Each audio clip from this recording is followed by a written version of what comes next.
ਸਤਿ ਸ਼੍ਰੀ ਅਕਾਲ। ਤੁਸੀਂ ਜੁੜੇ ਹੋਏ ਹੋ ਪੰਜਾਬੀ ਰੇਡੀਓ ਯੂਐਸਏ ਦੇ ਨਾਲ ਤੇ ਮੈਂ ਹਾਂ ਪ੍ਰਵੀਨ ਸ਼ਰਮਾ ਲੈ ਕੇ ਹਾਜ਼ਰ ਹਾਂ ਪ੍ਰੋਗਰਾਮ ਖਬਰ ਤੇ ਨਜ਼ਰ। ਖਬਰ ਤੇ ਨਜ਼ਰ ਪ੍ਰੋਗਰਾਮ ਦੇ ਵਿੱਚ ਕੀ ਅਹਿਮ ਤੇ ਕਈ ਖਾਸ ਖਬਰਾਂ ਨੂੰ ਲੈ ਕੇ ਚਰਚਾ ਕਰਨ ਦੇ ਲਈ ਜੁੜ ਚੁੱਕੇ ਨੇ ਪੰਜਾਬ ਤੋਂ ਸੀਨੀਅਰ ਪੱਤਰਕਾਰ ਦੀਪਕ ਸ਼ਰਮਾ ਚਨਾਰਥਲ ਜੀ। ਸ਼ਰਮਾ ਜੀ, ਸਤਿ ਸ਼੍ਰੀ ਅਕਾਲ। ਸਵਾਗਤ ਹੈ ਜੀ ਪੰਜਾਬੀ ਰੇਡੀਓ ਯੂਐਸਏ ਤੇ। ਸਤਿ ਸ਼੍ਰੀ ਅਕਾਲ ਪ੍ਰਵੀਨ ਜੀ, ਸਾਰੇ ਦਰਸ਼ਕਾਂ ਨੂੰ ਸਰੋਤਿਆਂ ਨੂੰ ਪਿਆਰ ਭਰੀ ਸਤਿ ਸ਼੍ਰੀ ਅਕਾਲ। ਸਤਿ ਸ਼੍ਰੀ ਅਕਾਲ ਜੀ। ਪ੍ਰੋਗਰਾਮ ਦੇ ਵਿੱਚ ਅੱਗੇ ਵਧਣ ਤੋਂ ਪਹਿਲਾਂ ਧੰਨਵਾਦ ਕਰਦੇ ਚਲੀਏ ਸਪਾਂਸਰਸ ਦਾ, ਜਿਹੜੇ ਜ਼ਰੀਆ ਬਣਦੇ ਨੇ ਇਹਨਾਂ ਪ੍ਰੋਗਰਾਮਾਂ ਨੂੰ ਤੁਹਾਡੇ ਤੱਕ ਪਹੁੰਚਾਉਣ ਦੇ ਲਈ। ਖਾਲਸਾ ਇੰਸ਼ੋਰੈਂਸ ਏਜੰਸੀ ਵਾਲੇ, ਜਿਨ੍ਹਾਂ ਤੋਂ ਤੁਸੀਂ ਹਰ ਤਰੀਕੇ ਦੀ ਇੰਸ਼ੋਰੈਂਸ ਲੈ ਸਕਦੇ ਹੋ। ਇੰਸ਼ੋਰੈਂਸ ਬਾਰੇ ਪਤਾ ਕਰਨ ਦੇ ਲਈ ਇਹਨਾਂ ਦਾ ਨੰਬਰ ਹੈ 408-272-2500। ਇਹ 1992 ਤੋਂ ਲਗਾਤਾਰ ਇੰਸ਼ੋਰੈਂਸ ਬਿਜ਼ਨਸ ਦੇ ਵਿੱਚ ਸ਼ਾਨਦਾਰ ਸੇਵਾਵਾਂ ਦੇ ਰਹੇ ਨੇ ਤੇ ਅਮਰੀਕਾ ਭਰ ਦੇ ਵਿੱਚ ਇੰਸ਼ੋਰੈਂਸ ਕਰਦੇ ਨੇ। ਓਬਾਮਾ ਕੇਅਰ, ਮੈਡੀਕੇਅਰ ਜਾਂ ਫਿਰ ਕਵਰਡ ਕੈਲੀਫੋਰਨੀਆ ਬਾਬਤ ਪਾਲਿਸੀ ਕਰਵਾਉਣ ਦੇ ਲਈ, ਸਲਾਹ ਲੈਣ ਦੇ ਲਈ ਅੱਜ ਹੀ ਕਾਲ ਕਰੋ 408-272-2500 ਤੇ। ਟਰਕੀਅਨ ਇਮੀਗ੍ਰੇਸ਼ਨ ਲਾ ਫਰਮ ਵਾਲੇ, ਜੇ ਟਰਕੀਅਨ ਟੌਨੀ ਟਰਕੀਅਨ ਦੇ ਨਾਲ ਤੁਸੀਂ ਯੂਐਸ ਇਮੀਗ੍ਰੇਸ਼ਨ ਬਾਬਤ ਕੋਈ ਵੀ ਸਲਾਹ ਕਰਨੀ ਹੈ, ਕੋਈ ਵੀ ਸਵਾਲ ਪੁੱਛਣਾ, ਤੇ ਇਹਨਾਂ ਦਾ ਨੰਬਰ ਹੈ 4159090503। Gurdeep Singh Birdi Clovis, Mandeep Singh, Sandeep Kaur San Jose, Amrik Singh Atwal, Jarnail Singh Yuba City, Jind Kaur Anayat Kaur Bakersfield, Mahinder Singh Mahinder Kaur Mattu Yuba City ਤੇ ਜਰਨੈਲ ਸਿੰਘ ਸਿਆਟਲ ਤੋਂ। ਇਹਨਾਂ ਸਾਰੇ ਹੀ ਸਪਾਂਸਰਸ ਦਾ ਬਹੁਤ ਬਹੁਤ ਧੰਨਵਾਦ। ਤੇ ਜੇਕਰ ਤੁਸੀਂ ਵੀ ਪੰਜਾਬੀ ਡੀਐਸਏ ਦੇ ਇਹਨਾਂ ਪ੍ਰੋਗਰਾਮਾਂ ਨੂੰ ਸਪਾਂਸਰ ਕਰਨਾ ਚਾਹੁੰਦੇ ਹੋ ਤਾਂ ਸਟੂਡੀਓ ਦਾ ਨੰਬਰ ਹੈ 408-272-5200। ਅੱਜ ਦਾ ਇਹ ਖਬਰ ਤੇ ਨਜ਼ਰ ਪ੍ਰੋਗਰਾਮ ਸਾਲ 2025 ਦੀ 28 ਅਪ੍ਰੈਲ ਦਾ ਪ੍ਰੋਗਰਾਮ ਹੈ ਤੇ ਦਿਨ ਅੱਜ ਸੋਮਵਾਰ ਹੈ। ਖਬਰਾਂ ਦੀ ਸ਼ੁਰੂਆਤ ਕਰੀਏ ਪੰਜਾਬੀਆਂ ਦੀ ਇੱਕ ਅਜਿਹੀ ਲੱਤ ਤੋਂ ਜਿਹੜੀ ਛੱਡ ਨਹੀਂ ਸਕਦੇ ਪੰਜਾਬੀ, ਜਾਂ ਪੰਜਾਬ ਕਹਿ ਸਕਦੇ ਆਪਾਂ। ਬਹੁਤ ਸਾਰੇ ਗਾਣੇ ਉਸ ਚੀਜ਼ ਤੇ ਬਣੇ ਨੇ। ਸ਼ੁਰੂਆਤ ਕਰਾਂਗੇ ਸ਼ਰਾਬ ਤੋਂ। ਕਹਿੰਦੇ ਪੰਜਾਬ ਹਰ ਰੋਜ਼ 26 ਕਰੋੜ ਦੀ ਸ਼ਰਾਬ ਪੀ ਜਾਂਦਾ ਜੀ। ਬਿਲਕੁਲ ਪ੍ਰਵੀਨ ਜੀ, ਪੰਜਾਬ ਸਰਕਾਰ ਸ਼ਰਾਬ ਨੂੰ ਨਸ਼ਾ ਨਹੀਂ ਮੰਨਦੀ ਜੀ। ਬਿਲਕੁਲ। ਤੇ ਇਸ ਲਈ ਜਿਹੜੀ ਸਰਕਾਰ ਆਈ ਹੈ ਉਹਦਾ ਟਾਰਗੇਟ ਰਿਹਾ ਕਿ ਸ਼ਰਾਬ ਚੋਂ ਪੈਸੇ ਕਮਾਏ ਜਾਣ। ਮਤਲਬ ਮੈਨੂੰ ਕਦੇ ਕਦੇ ਇੰਝ ਲੱਗਦਾ ਕਿ ਜਿਵੇਂ ਸ਼ਰਾਬ ਹੀ ਸੂਬਾ ਚਲਾ ਰਹੀ ਹੋਵੇ, ਸ਼ਰਾਬ ਹੀ ਸਾਰੇ ਮਸਲਿਆਂ ਦਾ ਹੱਲ ਕਰ ਰਹੀ ਹੋਵੇ। ਜਿਹੜੀ ਰਿਪੋਰਟ ਤੇ ਆਪਾਂ ਚਰਚਾ ਕਰਨ ਲੱਗੇ ਹਾਂ, ਚਰਨਜੀਤ ਭੁੱਲਰ ਹੋਰਾਂ ਦੀ ਖਬਰ ਹੈ। ਉਹਨਾਂ ਨੇ ਬਕਾਇਦਾ ਤੌਰ ਤੇ ਸਰਚ ਕੀਤਾ ਤੇ ਪੰਜਾਬੀ ਟ੍ਰਿਬਿਊਨ ਨੇ ਇਹਨੂੰ ਪ੍ਰਕਾਸ਼ਿਤ ਕੀਤਾ। ਉਸ ਖਬਰ ਦੇ ਵਿੱਚ ਅੰਕੜੇ ਦੱਸਦੇ ਨੇ ਕਿ ਕਿਵੇਂ ਸ਼ਰਾਬ ਦੀ ਕਮਾਈ ਸਾਲ ਦਰ ਸਾਲ ਵੱਧਦੀ ਗਈ ਤੇ ਅੱਜ ਅਸੀਂ 26 ਕਰੋੜ ਦੀ ਔਸਤਨ ਇੱਕ ਦਿਨ ਦੇ ਵਿੱਚ ਪੰਜਾਬ 'ਚ ਸ਼ਰਾਬ ਦੀ ਖਪਤ ਹੈ। ਔਰ ਇਹ ਅੰਕੜਾ ਜਿਹੜਾ ਹੈਗਾ ਇਹ ਸਿਰਫ ਤੇ ਸਿਰਫ ਅਧਿਕਾਰਤ ਸਰਕਾਰੀ ਠੇਕਿਆਂ ਦਾ, ਜਿਹੜੇ ਠੇਕੇ ਖੁੱਲੇ ਹੋਏ ਨੇ ਦੇਸੀ ਜਾਂ ਅੰਗਰੇਜ਼ੀ ਵਾਲੇ। ਇਹਦਾ ਮਤਲਬ ਇਹ ਤੋਂ ਬਿਨਾਂ ਜਿਹੜੀ ਤੁਸੀਂ ਚੰਡੀਗੜ੍ਹ ਤੋਂ ਲਿਆ ਰਹੇ ਹੋ, ਹਿਮਾਚਲ ਨਾਲ ਲੱਗਦੇ ਜਿਹੜੇ ਸੱਦ ਤੋਂ ਉਧਰੋਂ ਆ ਰਹੀ ਆ, ਜੰਮੂ ਕਸ਼ਮੀਰ ਵਾਲੇ ਪਾਸਿਓਂ ਆ ਗਈ, ਰਾਜਸਥਾਨ ਤੋਂ ਕੁਛ ਲਿਆਏ, ਜਾਂ ਬਾਹਰਲੇ ਮੁਲਕਾਂ ਤੋਂ ਕੋਈ ਕਿਸੇ ਨੂੰ ਗਿਫਟ ਕਰ ਗਿਆ, ਜਾਂ ਕੋਈ ਫੌਜੀਆਂ ਤੋਂ ਮੰਗਾ ਲਈ ਹੈਨਾ, ਜਾਂ ਕਿਸੇ ਨੇ ਘਰੇ ਕੁੱਕਰ ਚਾੜ ਲਿਆ, ਜਾਂ ਕਿਸੇ ਨੇ ਖੂਹ ਦੇ ਉੱਤੇ ਕੋਈ ਹੈ ਮਤਲਬ ਘੜੋਲੀ ਬਣਾ ਲਈ। ਉਹ ਨਹੀਂ ਅਸੀਂ ਕਰ ਰਹੇ, ਅਸੀਂ ਉਹ ਭੱਠੀ ਦਾ ਜ਼ਿਕਰ ਨਹੀਂ ਕਰ ਰਹੇ, ਅਸੀਂ ਸਿਰਫ ਤੇ ਸਿਰਫ ਅਧਿਕਾਰਤ ਸ਼ਰਾਬ ਦੇ ਠੇਕਿਆਂ ਦੇ ਹਵਾਲੇ ਨਾਲ ਗੱਲ ਕਰ ਰਹੇ ਹਾਂ। ਹੁਣ ਇਹਦੇ ਵਿੱਚ ਜਿਹੜੇ ਅੰਕੜੇ ਨੇ ਉਹ ਬਿਲਕੁਲ ਇਸ ਗੱਲ ਦਾ ਇਸ਼ਾਰਾ ਕਰਦੇ ਨੇ। ਮੇਰਾ ਖਿਆਲ ਐਨੂਅਲ ਜਿਹੜੀ ਰਿਪੋਰਟ ਜਾ ਰਹੀ ਹੈ ਉਹ 1 ਲੱਖ ਕਰੋੜ ਤੱਕ ਨੂੰ ਜਾ ਰਹੀ ਹੈ ਜੀ। ਸੋ ਅਜਿਹਾ ਕੁਝ ਅੰਕੜਾ ਜਿਹੜੇ ਚਰਨਜੀਤ ਭੁੱਲਰ ਹੋਰੀ ਦੱਸਦੇ ਨੇ, ਕਹਿੰਦੇ ਕਿ 2002 ਤੋਂ 2007 ਤੱਕ ਹਰ ਰੋਜ਼ ਐਵਰੇਜ 4 ਕਰੋੜ ਤੋਂ ਵੱਧ ਦੀ ਪੰਜਾਬ 'ਚ ਸ਼ਰਾਬ ਦੀ ਖਪਤ ਸੀ ਠੇਕਿਆਂ ਤੋਂ। ਠੀਕ ਹੈ ਜੀ। ਤੇ 2007 ਤੋਂ 2012 ਤੱਕ ਜਾਂਦੇ ਜਾਂਦੇ 5 ਕਰੋੜ ਨੂੰ ਟੱਪ ਗਈ। ਤੇ ਉਸ ਤੋਂ ਬਾਅਦ 2012 ਤੋਂ ਫਿਰ 17 ਤੱਕ ਇਹ 11 ਕਰੋੜ ਤੋਂ ਉੱਪਰ ਗਈ। 5 ਕਰੋੜ ਤੋਂ ਸਿੱਧੀ 11 ਕਰੋੜ ਤੇ ਜਾ ਰਹੀ ਹੈ, ਮਤਲਬ ਦੁੱਗਣੇ ਤੋਂ ਵੀ ਵੱਧ ਕੇ ਜਾ ਰਹੀ ਹੈ। ਜੀ ਜੀ। ਹੁਣ ਇਹਦੇ ਵਿੱਚ ਪ੍ਰਵੀਨ ਜੀ ਕੱਲਾ ਇਹੀ ਨਿਗਾ ਹੈਗਾ ਕਿ ਇਹ ਵੱਧ ਪੀਣ ਲੱਗ ਗਏ, ਪੀਣ ਵਾਲਿਆਂ ਦੀ ਗਿਣਤੀ ਵਧੀ ਹੋਊਗੀ ਪਰ ਰੇਟ ਵੀ ਵਧਿਆ ਹੋਊਗਾ ਨਾਲ ਨਾ। ਹਾਂਜੀ ਹਾਂਜੀ ਬਿਲਕੁਲ। ਉਹ ਰੇਟ ਵਧਣ ਦੇ ਵੀ ਉਹਦੇ ਚ ਟੈਕਸ ਟੁਕਸ ਵੀ ਸਾਰਾ ਕੁਛ ਉਹ ਵੀ ਸ਼ਾਮਲ ਹੋ ਜਾਂਦਾ ਵਾ। ਫਿਰ 2012 ਤੋਂ 17 ਤੱਕ ਜਾਂਦੇ ਜਾਂਦੇ 11 ਕਰੋੜ ਨੂੰ ਟੱਪੀ। ਫਿਰ 17 ਤੋਂ 22 ਤੱਕ ਜਾਂਦੇ ਜਾਂਦੇ ਇਹ 15 ਕਰੋੜ 34 ਲੱਖ ਔਸਤਨ ਅਸੀਂ ਹਰ ਰੋਜ਼ ਕਮਾਉਣ ਲੱਗ ਪਏ। ਠੀਕ ਹੈ। ਤੇ ਜਿੱਦਾਂ ਹੀ 2022 ਤੋਂ 2025 ਤੱਕ ਦੇ ਅੰਕੜੇ ਆਏ ਤਾਂ ਉਹਨਾਂ ਨੇ ਹੈਰਾਨ ਕਰ ਦਿੱਤਾ। 25 ਕਰੋੜ 95 ਲੱਖ, ਮਤਲਬ 26 ਕਰੋੜ ਦੀ ਅਸੀਂ ਔਸਤਨ ਪੰਜਾਬ 'ਚ ਹਰ ਰੋਜ਼ ਸ਼ਰਾਬ ਦੀ ਖਪਤ ਹੈ। ਇਹ ਸਰਕਾਰੀ ਸ਼ਰਾਬ ਦੇ ਠੇਕਿਆਂ ਦੀ। ਵੈਸੇ ਤਾਂ ਮੁੱਖ ਮੰਤਰੀ ਸਾਹਿਬ ਕਹਿੰਦੇ ਸੀ ਕਿ ਐਕਸਾਈਜ਼ ਤੋਂ ਇੰਨੀ ਆਮਦਨ ਹੋ ਜਾਣੀ ਕਿ ਸਾਡਾ ਕਰਜ਼ਾ ਵੀ ਉਤਰ ਜਾਣਾ, ਸਾਡੇ ਮਸਲੇ ਵੀ ਹੱਲ ਹੋ ਜਾਣੇ। ਹੁਣ ਉਸ ਤਰ੍ਹਾਂ ਦੀ ਤਾਂ ਕਮਾਈ ਹੋਈ ਨਹੀਂ ਜਿਹੜਾ ਇਹ ਕਹਿੰਦੇ ਸੀਗੇ, ਦਾਅਵੇ ਕਰਦੇ ਸੀਗੇ, ਜਾਂ ਨਵਜੋਤ ਸਿੱਧੂ ਵੀ ਇੱਕ ਮਾਡਲ ਦਾ ਗੱਲ ਕਰਦੇ ਸੀਗੇ। ਹਾਂਜੀ ਹਾਂਜੀ ਕਰਦੇ। ਪਰ ਫਿਰ ਵੀ ਆ ਵੀ ਥੋੜੀ ਨਹੀਂ ਦਿਖਦੀ ਜਿਹੜੀ ਦਿਖ ਰਹੀ ਹੈ ਕਿ ਹੁਣ ਇਹਦੇ ਵਿੱਚੋਂ ਅਸੀਂ ਕਿੰਨਾ ਪੈਸਾ ਉਸ ਰੰਗਲੇ ਪਾਣੀ ਤੇ ਹੀ ਬਹਾ ਰਹੇ ਹਾਂ, ਇਹ ਆਪਣੇ ਆਪ ਚ ਸਵਾਲ ਹੈ। ਸੋ 25.95 ਕਰੋੜ। ਠੀਕ ਹੈ। ਹੁਣ ਇਹਦੇ ਵਿੱਚ ਇੱਕ ਪਹਿਲੂ ਹੋਰ ਹੈ ਜਿਹੜੀ ਗੱਲ ਮੈਂ ਕਰ ਰਿਹਾ ਕਿ ਮੈਨੂੰ ਕਿਉਂ ਲੱਗਦਾ ਏਦਾਂ ਕਿ ਸ਼ਰਾਬ ਹੀ ਜਿਵੇਂ ਸੂਬੇ ਨੂੰ ਤਾਰ ਰਹੀ ਹੋਵੇ। ਮਤਲਬ ਸ਼ਰਾਬ ਦੀ ਬੋਤਲ ਤੇ ਹੀ ਬੋਝ ਹੈ ਪੰਜਾਬ ਦੀ ਸਿੱਖਿਆ ਕ੍ਰਾਂਤੀ ਦਾ, ਸ਼ਰਾਬ ਦੀ ਬੋਤਲ ਤੇ ਹੀ ਬੋਝ ਹੈ ਪੰਜਾਬ ਦੇ ਸੱਭਿਆਚਾਰ ਦਾ, ਸ਼ਰਾਬ ਦੀ ਬੋਤਲ ਤੇ ਹੀ ਨਿਰਭਰ ਹੈ ਸਾਡੀਆਂ ਖੇਡਾਂ, ਤੇ ਸ਼ਰਾਬ ਦੀ ਬੋਤਲ ਤੇ ਹੀ ਨਿਰਭਰ ਹੈ ਗਊ ਰੱਖਿਆ। ਇਹਨਾਂ ਸ਼ਰਾਬ ਦੀਆਂ ਬੋਤਲਾਂ ਤੇ ਜਿਹੜੀਆਂ ਸਰਕਾਰੀ ਠੇਕਿਆਂ ਤੋਂ ਖਰੀਦੀਆਂ ਜਾਂਦੀਆਂ ਉਹਦੇ ਉੱਤੇ ਸਿੱਖਿਆ ਸੈਸ ਵੀ ਲੱਗਿਆ, ਉਹਦੇ ਉੱਤੇ ਸੱਭਿਆਚਾਰਕ ਸੈਸ ਵੀ ਲੱਗਿਆ, ਉਹਦੇ ਉੱਤੇ ਖੇਡ ਸੈਸ ਵੀ ਲੱਗਿਆ, ਤੇ ਉਹਦੇ ਉੱਤੇ ਗਊ ਸੈਸ ਵੀ ਲੱਗਿਆ ਜੀ। ਮਤਲਬ ਸਾਰਾ ਕੁਝ ਇਹ ਚੋਂ ਹੀ ਹੈ। ਮੈਨੂੰ ਤਾਂ ਲੱਗਦਾ ਕਿ ਆ ਪਖਾਨਾ ਕ੍ਰਾਂਤੀ ਇਹ ਚੋਂ ਹੀ ਨਿਕਲੀ ਆ, ਜਿਹੜੇ ਗਰਾਊਂਡ ਬਣ ਗਏ ਉਹ ਵੀ ਇਹ ਚੋਂ ਹੀ ਬਣੇ ਨੇ, ਹੈਨਾ। ਫਿਰ ਸਰਕਾਰ ਦੀ ਹੋਰ ਯੋਜਨਾਵਾਂ ਕਿੱਥੇ? ਮਤਲਬ ਇਹਦਾ ਮਤਲਬ ਤੁਸੀਂ ਆਪ ਪ੍ਰਫੁੱਲਤ ਕਰ ਰਹੇ ਹੋ ਨਾ ਚੀਜ਼ ਨੂੰ, ਤੇ ਤੁਸੀਂ ਇਹਨੂੰ ਨਸ਼ੇ 'ਚ ਵੀ ਨਹੀਂ, ਮੈਂ ਕਹਿੰਦਾ ਤੁਸੀਂ ਇਹਨੂੰ ਸੱਭਿਆਚਾਰ ਦੇ ਖਾਤੇ 'ਚ ਪਾ ਲਓਗੇ, ਇਹ ਤਾਂ ਜੀ ਆਦਤ ਹੈ ਜੀ ਲੋਕਾਂ ਦੀ ਜੀ, ਇਹ ਤਾਂ ਚਲੋ ਜੀ ਉਹੋ ਜਿਹਾ ਜ਼ਹਿਰ ਨੀਗਾ ਚਿੱਟਾ, ਇਹ ਕਹਿ ਕੂ ਕੇ ਆਪਾਂ ਬਚ ਲਾਂਗੇ, ਬਚ ਲੈਣਗੇ। ਬਿਲਕੁਲ ਜੀ। ਪਰ ਹਕੀਕਤ ਦੇ ਵਿੱਚ ਘਰਾਂ 'ਚ ਕਲੇਸ਼ ਦਾ ਕਾਰਨ, ਘਰਾਂ 'ਚ ਕੁੱਟਮਾਰ ਦਾ ਕਾਰਨ, ਤਲਾਕ ਤੱਕ ਦੀ ਸਥਿਤੀ, ਵੰਡ ਵੰਡਈਆ, ਵੱਢ ਟੁੱਕ, ਸੜਕਾਂ ਦੇ ਉੱਤੇ ਐਕਸੀਡੈਂਟ, ਲੜਾਈ ਝਗੜੇ, ਉਹਨਾਂ 'ਚ ਸ਼ਰਾਬ ਦਾ ਕਿੰਨਾ ਰੋਲ ਹੈ? ਕਦੇ ਅਸੀਂ ਇਹ ਐਨਾਲਿਸਿਸ ਕੀਤਾ? ਮੈਨੂੰ ਲੱਗਦਾ ਸਰਕਾਰਾਂ ਨੇ ਕਦੇ ਅੰਕੜਿਆਂ ਨੂੰ ਤੋਲਣ ਦੀ ਕੋਸ਼ਿਸ਼ ਨਹੀਂ ਕੀਤੀ ਹੋਣੀ ਕਿ ਜੇ ਪਿਛਲੇ 1 ਮਹੀਨੇ 'ਚ ਪੰਜਾਬ 'ਚ ਇਹ 300 ਸੜਕ ਹਾਦਸੇ ਹੋਏ ਨੇ, ਉਹ 'ਚ ਸ਼ਰਾਬ ਕਿੰਨਿਆਂ ਦਾ ਕਾਰਨ ਹੈ। ਸੋ ਇਹ ਵੀ ਆਪਣੇ ਆਪ 'ਚ ਇੱਕ ਪਹਿਲੂ ਹੈ। ਘਰੇਲੂ ਝਗੜਿਆਂ 'ਚ ਸ਼ਰਾਬ ਕਿੰਨਿਆਂ 'ਚ ਇਨਵੋਲਵ ਹੈ, 1 ਸਾਲ ਦੇ ਅੰਕੜੇ ਕਦੇ ਫਰੋਲ ਕੇ ਦੇਖਣ। ਸੋ ਇਹਦੇ ਉੱਤੇ ਵੀ ਮੰਥਨ ਦੀ ਲੋੜ ਹੈ। ਸੋ ਇਹ ਇੱਕ ਸਿਰਫ ਆਮਦਨ ਦਾ ਸਰੋਤ ਨੀਗਾ, ਇਹ ਜਿਹੜਾ ਉਹਦਾ ਦੂਸਰਾ ਪੱਖ ਹੈ, ਉਦੋਂ ਜੇ ਅਸੀਂ ਅਣਦੇਖੀ ਕਰਾਂਗੇ ਫਿਰ ਇਹ ਕਿਸੇ ਦਿਨ ਮਤਲਬ ਕਿ 26 ਆ, ਅੱਜ 26 ਕਰੋੜ ਹੈ, ਕੱਲ ਨੂੰ 1 ਕਰੋੜ ਵੀ ਹੋਊਗੀ, ਹੈ ਨਾ, ਕਿਤੇ ਵੱਧ ਵੀ ਜਾਊਗੀ। ਸੋ ਰੱਬ ਭਲੀ ਕਰੇ। ਬਿਲਕੁਲ ਜੀ, ਰੱਬ ਆਸਰੀ ਆ। ਹੁਣ ਸਰਕਾਰਾਂ ਤਾਂ ਆਂਕੜੇ, ਪਾਰਟੀਆਂ ਚੋਣਾਂ ਲੜਨ ਤੋਂ ਪਹਿਲਾਂ ਆਂਕੜੇ, ਜੇ ਸਾਲ ਦੀ 1 ਲੱਖ ਕਰੋੜ ਹੈ ਤੇ ਕੱਲ ਨੂੰ ਇੱਧਰ ਨੂੰ ਰੋਜ਼ ਵਾਲੇ ਪਾਸੇ ਨੂੰ ਵੱਜੂਗਾ ਕੰਮ, ਕੀ ਪਤਾ। ਬਿਲਕੁਲ ਜੀ, ਬਿਲਕੁਲ।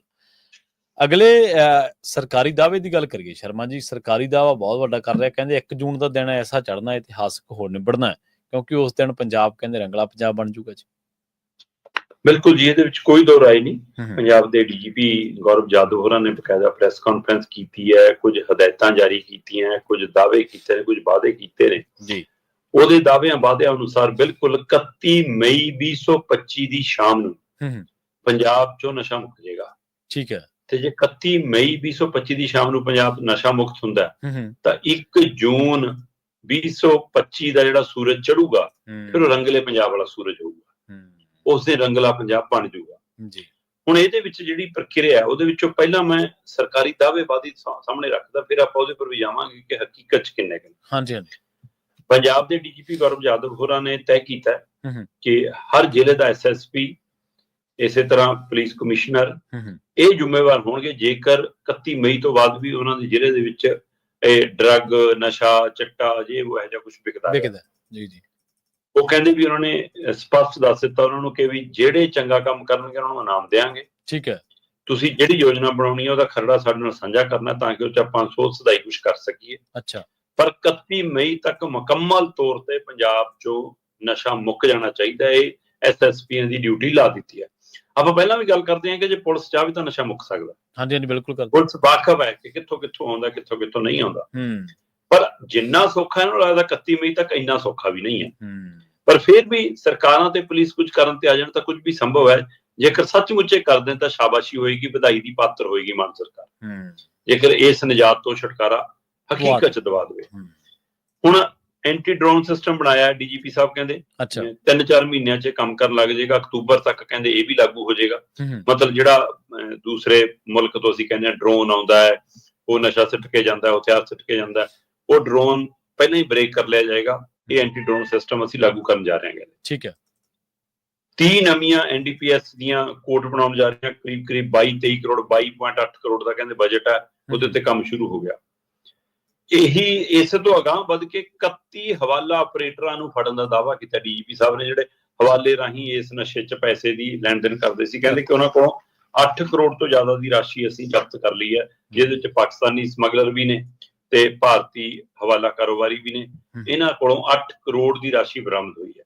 ਠੀਕ ਹੈ ਜੀ। ਤੇ 268 ਏ ਦੇ ਤਹਿਤ ਕਹਿੰਦੇ ਕਿ ਅਸੀਂ ਜ਼ਮੀਨਾਂ ਅਟੈਚ ਕਰ ਰਹੇ ਹਾਂ, ਘਰ ਅਟੈਚ ਕਰ ਰਹੇ ਹਾਂ ਨਸ਼ੇ ਦੀ ਕਮਾਈ ਨਾਲ, ਤੇ ਉਹਨਾਂ ਦੇ ਉੱਤੇ ਬਲਡੋਜ਼ਰ ਵੀ ਚੱਲ ਰਹੇ ਨੇ। 67 ਤੋਂ ਜ਼ਿਆਦਾ ਤੇ ਘਰ ਤਾਂ ਅਸੀਂ ਕਹਿੰਦੇ ਢਾਤੇ ਜੀ, ਹੈ ਨਾ। ਮਤਲਬ ਜੇ 67 ਸਮਗਲਰਾਂ ਦੇ ਘਰ ਢਾਤੇ, ਫਿਰ ਤਾਂ ਨਸ਼ੇ ਦੀ ਚੇਨ ਤੋੜਤੀ ਤੁਸੀਂ। ਜੇ ਤੁਹਾਨੂੰ ਲੱਗਦਾ ਜੇ ਪਿੰਡ ਹੀ ਮੇਨ ਸਪਲਾਇਰ ਹੀ ਉਹੀ ਹੈ ਜਿਹੜਾ ਪਿੰਡ ਦੇ ਇੱਕ ਖੁੰਝੇ 'ਚ ਬੈਠਾ ਇੱਕ ਫਿਰਨੀ ਤੇ ਜਿਹਦਾ ਘਰ ਹੈ ਘਰ ਹੈ ਹੈਨਾ। ਜੇ ਇਹਨਾਂ ਨਾਲ 67 ਨਾਲੇ ਪੰਜਾਬ ਦਾ ਮਸਲਾ ਹੱਲ ਹੋ ਗਿਆ ਫਿਰ ਤਾਂ ਕਰ ਲਿਆ ਤੁਸੀਂ। ਪਰ ਕੀ ਘਰ ਢਾਉਣ ਦਾ ਅਧਿਕਾਰ ਪੁਲਿਸ ਨੂੰ, ਆਪਾਂ ਇਹਦੇ ਤੇ ਕਿੰਨੀ ਲੰਬੀ ਚਰਚਾ ਕਰ ਚੁੱਕੇ ਹਾਂ ਪਹਿਲਾਂ। ਬਿਲਕੁਲ ਸਹੀ। ਹੁਣ ਇਹ ਕਹਿੰਦੇ ਨੇ ਜੀ ਕਿ ਅਸੀਂ 90% ਸਾਨੂੰ ਇਹਦੇ ਵਿੱਚ ਸਜ਼ਾ ਦਿਵਾਉਣ 'ਚ ਸਾਨੂੰ ਪ੍ਰਾਪਤੀ ਹੋ ਰਹੀ ਹੈ। ਇਹ ਆਪਣਾ ਅੰਕੜਾ ਗਿਣਾ ਰਹੇ ਨੇ ਡੀਜੀਪੀ ਸਾਹਿਬ। ਉਹ ਕਹਿੰਦੇ 836 ਕੇਸਾਂ ਦਾ ਫੈਸਲਾ ਹੋਇਆ।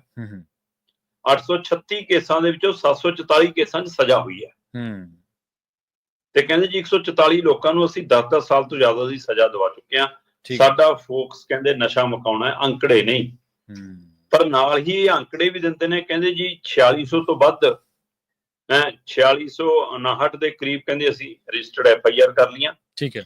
7414 ਤਸਕਰ ਅਰੈਸਟ ਕਰ ਲਏ ਤੇ ਇਹਨਾਂ ਦੇ ਉੱਤੇ ਕਹਿੰਦੇ ਕਾਰਵਾਈ ਸਾਡੀ ਜਾਰੀ ਹੈ। ਤੇ ਪੰਜਾਬ ਦੇ ਮੁੱਖ ਮੰਤਰੀ ਸਾਹਿਬ ਖੁਦ ਇਹ ਸਾਰਾ ਕੁਝ ਦੇਖ ਰਹੇ ਨੇ ਤੇ ਕਹਿੰਦੇ ਕਿ ਸਾਡਾ ਦਾਅਵਾ ਹੈ ਜੀ ਕਿ 31 ਮਈ ਨੂੰ ਪੰਜਾਬ ਚੋਂ ਨਸ਼ਾ ਮੁੱਕ ਜੂਗਾ। ਤੇ ਜੇ 31 ਮਈ ਨੂੰ ਮੁੱਕਿਆ ਤਾਂ ਬਿਲਕੁਲ 1 ਜੂਨ ਨੂੰ ਰੰਗਲਾ ਪੰਜਾਬ ਫਿਰ ਤਾਂ ਬਣ ਜਾਏਗਾ। ਪਰ ਮੈਨੂੰ ਯਾਦ ਆਉਂਦੇ ਕੈਪਟਨ ਅਮਰਿੰਦਰ ਸਿੰਘ ਗੁਟਕਾ ਸਾਹਿਬ ਤੇ ਹੱਥ ਰੱਖ ਕੇ ਗੁਰੂ ਘਰ ਕੰਨੀ ਨੂੰ ਮੂੰਹ ਕਰਕੇ ਬਿਲਕੁਲ ਉਹਨਾਂ ਨੇ ਕਿਹਾ ਕਿ 4 ਹਫ਼ਤਿਆਂ 'ਚ ਪੰਜਾਬ ਚੋਂ ਨਸ਼ਾ ਮੁਕਾ ਦਾਂਗਾ। ਕਿਆ ਸੀ ਪੌਣੇ 5 ਸਾਲ ਕੈਪਟਨ ਅਮਰਿੰਦਰ ਸਿੰਘ ਨੇ ਰਾਜ ਕੀਤਾ ਪਰ ਉਹਦੇ 4 ਹਫ਼ਤੇ ਨਹੀਂ ਆਏ। ਸਹੀ ਹੈ। ਤੇ ਪੁੱਛਣ ਦੇ ਮੀਡੀਆ 'ਚੋਂ ਕਹਿੰਦਾ ਸੀ ਲੱਖ ਤੋੜਤਾ, ਅੰਕੜੇ ਦੇਖੋ ਇੰਨੇ ਤਸਕਰ ਅੰਦਰ ਦੇ ਤੇ ਇੰਨਾ ਮਾਲ ਫੜ ਲਿਆ, ਇੰਨੇ ਆਹ ਕਰਤੀ, ਇੰਨੀ ਕਾਰਵਾਈ ਹੋ ਗਈ। ਉਹ ਇਹਨਾਂ ਅੰਕੜਿਆਂ ਨੂੰ ਹੀ ਮਤਲਬ ਨਸ਼ਾ ਮੁਕਾਉਣਾ ਦੱਸਦੇ ਸੀ। ਕੇਜਰੀਵਾਲ ਤੇ ਭਗਵੰਤ ਮਾਨ ਨੇ ਪੰਜਾਬ ਦੇ ਲੋਕਾਂ ਨਾਲ ਦਾਅਵਾ ਵਾਦਾ ਕੀਤਾ ਸੀ ਕਿ 3 ਮਹੀਨੇ ਦੇ ਦਿਓ ਸਾਨੂੰ। ਹਾਂਜੀ ਬਿਲਕੁਲ 3 ਮਹੀਨੇ 3 ਸਾਲ 'ਚ ਵੱਟ ਕੇ ਅਜੇ ਪੰਜਾਬ ਨਸ਼ਾ ਮੁਕਤ ਨਹੀਂ ਹੋਇਆ। ਤੇ ਹੁਣ ਆਹ ਦਾਅਵਾ ਜਿਹੜਾ 31 ਮਈ ਤੱਕ ਦਾ ਕੀਤਾ ਇਹ ਵੀ ਦੂਰ ਨਹੀਂ ਹੈ ਜਨਾਬ। ਮਈ ਚੜ੍ਹਨ ਵਾਲਾ ਪੂਰਾ 1 ਮਹੀਨਾ ਹੈ। ਰੱਬ ਭਲੀ ਕਰੇ, ਤੁਹਾਨੂੰ ਜਿਹੀ ਸਮਤ ਬਖਸ਼ੇ ਤੇ ਤੁਸੀਂ ਇਹੀ ਜਿਹੀ ਇਮਾਨਦਾਰੀ ਬਖਸ਼ੇ ਕਿ ਤੁਸੀਂ ਇਹ ਕੰਮ ਕਰਦੇ ਹੋ ਤੇ ਇਹ ਸਿਹਰਾ ਤੁਹਾਡੇ ਸਿਰ ਵੱਜਿਆ ਜਾਵੇ। ਅਸੀਂ ਵਧਾਈ ਦੇਵਾਂਗੇ ਸਭ ਤੋਂ ਪਹਿਲਾਂ। ਹਾਂਜੀ ਬਿਲਕੁਲ। ਆਪਾਂ ਇੱਕ ਅਗਲੀ ਜਿਹੜੀ ਪਰਤ ਆ ਉਹ ਇਸ ਖਬਰ ਦੇ ਰੂਪ ਦੇ ਵਿੱਚ ਹੀ ਆਪਾਂ ਫਰੋਲਾਂਗੇ ਤੇ ਉਹਦੇ ਵਿੱਚ ਜਿਹੜਾ ਇਹਦਾ ਸੱਚ ਹੈ ਇਹ ਡੀਜੀਪੀ ਸਾਹਿਬ ਦੇ ਰੰਗਲੇ ਪੰਜਾਬ ਵਾਲੇ ਦਾਅਵੇ ਦਾ, ਉਹ ਮੇਰੇ ਖਿਆਲ ਉਹਦਾ ਨਿਸਤਾਰਾ ਵੀ ਹੋ ਜਾਣਾ। ਤੇ ਇਹਦਾ ਹੀ ਇੱਕ ਹੋਰ ਪਹਿਲੂ ਹੈ, ਕਹਿੰਦੇ ਕਿ ਜਿਹੜੇ ਵੱਡੇ ਵੱਡੇ ਸਮਗਲਰ ਫੜੇ ਜਾ ਰਹੇ ਨੇ ਉਹ ਖਾਲੀ ਲਿਫਾਫਿਆਂ ਵਾਲੇ ਫੜੇ ਜਾ ਰਹੇ ਨੇ ਜੀ। ਪ੍ਰਵੀਨ ਜੀ ਸਰਕਾਰ ਬਣਦਿਆਂ ਹੀ ਨਾ ਹਾਂਜੀ ਇਹਨਾਂ ਨੇ ਮਾਈਨਿੰਗ ਮਾਫੀਆ ਦੇ ਖਿਲਾਫ ਮੋਰਚਾ ਜਿਹਾ ਖੋਲਿਆ। ਹਾਂਜੀ ਖੋਲਿਆ ਸੀ ਬਿਲਕੁਲ ਜੀ। ਤੇ ਖਬਰ ਆਈ ਕਿ ਪਠਾਨਕੋਟ ਖੇਤਰ 'ਚ ਉਸ ਬੈਲਟ ਦੇ ਵਿੱਚ ਇੱਕ ਮਾਈਨਿੰਗ ਵਾਲਾ ਮਾਈਨਿੰਗ ਕਰਦਿਆਂ ਸਮਾਨ ਸਣੇ ਗ੍ਰਿਫਤਾਰ ਕਰ ਲਿਆ। ਤੇ ਮੈਂ ਖਬਰ ਦੇ ਜਦੋਂ ਪਰਤਾਂ ਫਰੋਲੀਆਂ ਤਾਂ ਉਹ 'ਚੋਂ ਨਿਕਲਿਆ ਕਿ ਇੱਕ ਸਮਗਲਰ ਫੜਿਆ ਜਿਹੜਾ ਮਾਈਨਿੰਗ ਸਮਗਲਰ ਸੀਗਾ, ਉਹਦੇ ਕੋਲੋਂ ਇੱਕ ਤਸਲਾ ਮਿਲਿਆ। ਠੀਕ ਹੈ। ਹਾਂਜੀ ਇੱਕ ਕਹੀ ਮਿਲੀ ਆ। 100 ਰੁਪਈਆ ਉਹਦੀ ਜੇਬ 'ਚੋਂ ਬਰਾਮਦ ਹੋਇਆ ਤੇ 5 ਕਿਲੋ ਰੇਤਾ ਮਿਲਿਆ। ਸਹੀ ਹੈ ਬਿਲਕੁਲ। ਇਹ 5 ਕਿਲੋ ਰੇਤੇ ਵਾਲਾ ਬੰਦਾ ਸਮਗਲਰ ਮਾਈਨਿੰਗ ਦਾ ਹੋ ਸਕਦਾ, ਫਿਰ ਖਾਲੀ ਲਿਫਾਫੇ ਵਾਲਾ ਜਾਂ ਜਿਹੜੇ ਲਿਫਾਫੇ ਨੂੰ ਮਾੜਾ ਮੋਟਾ ਭੁੱਕੀ ਚੂਰਾ ਪੋਸਟ ਲੱਗਿਆ ਫਿਰ ਉਹ ਬੰਦਾ ਨਸ਼ੇ ਦਾ ਸਮਗਲਰ ਕਿਉਂ ਨਹੀਂ ਹੋ ਸਕਦਾ। ਲੰਬੀ ਹਲਕਾ ਪੰਜਾਬ ਦਾ ਚਰਚਿਤ ਹਲਕਾ ਹੈ। ਹਾਂਜੀ ਲੰਬੀ ਹਲਕੇ ਦੇ ਵਿੱਚ ਇਹਨਾਂ ਨੇ ਜੀ ਕਹਿੰਦੇ ਜੀ ਅਸੀਂ ਪੁਲਿਸ ਨੇ ਦਾਅਵਾ ਕੀਤਾ ਕਿ ਅਸੀਂ ਸਮਗਲਰਾਂ ਦਾ ਪਿੱਛਾ ਕਰ ਰਹੇ ਸੀ। ਸਮਗਲਰ ਸ਼ਮਸ਼ਾਨ ਘਾਟ 'ਚ ਲਿਫਾਫਾ ਸਿੱਟ ਕੇ ਭੱਜ ਗਏ ਤੇ ਜਦੋਂ ਲਿਫਾਫਾ ਬਰਾਮਦ ਕੀਤਾ ਤਾਂ ਉਹ ਖਾਲੀ ਲਿਫਾਫਾ ਸੀ ਪਰ ਉਹਨੂੰ ਥੋੜਾ ਬਹੁਤ ਚੂਰਾ ਪੋਸਟ ਲੱਗਿਆ ਵਾ ਸੀ। ਠੀਕ ਹੈ। ਉਹਦੇ ਆਧਾਰ ਤੇ FIR ਹੋ ਗਈ ਹੈ ਜੀ। ਹੁਣ ਆ ਪਈ ਹੈ ਜੀ FIR ਦਾ ਜਿਹੜਾ ਰਿਕਾਰਡ ਦੱਸਦਾ ਲਿਖਿਆ ਵਾ ਆ ਲੋ ਜੀ। ਸੋ ਆ FIR ਦਾ ਰਿਕਾਰਡ ਹੈ ਜੀ ਜਿਹੜਾ ਮੈਂ ਗੋਲ ਧਾਰੇ 'ਚ ਮਾਰਿਆ ਵਾ।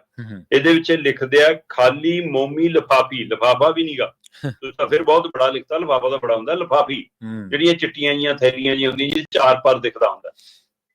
ਖਾਲੀ ਮੋਮੀ ਲਿਫਾਫੀ ਪਾਰਦਰਸ਼ੀ ਜਿਸ ਵਿੱਚ ਭੁੱਕੀ ਚੋਰਾ ਪੋਸਟ ਲੱਗਿਆ ਹੋਇਆ ਹੈ।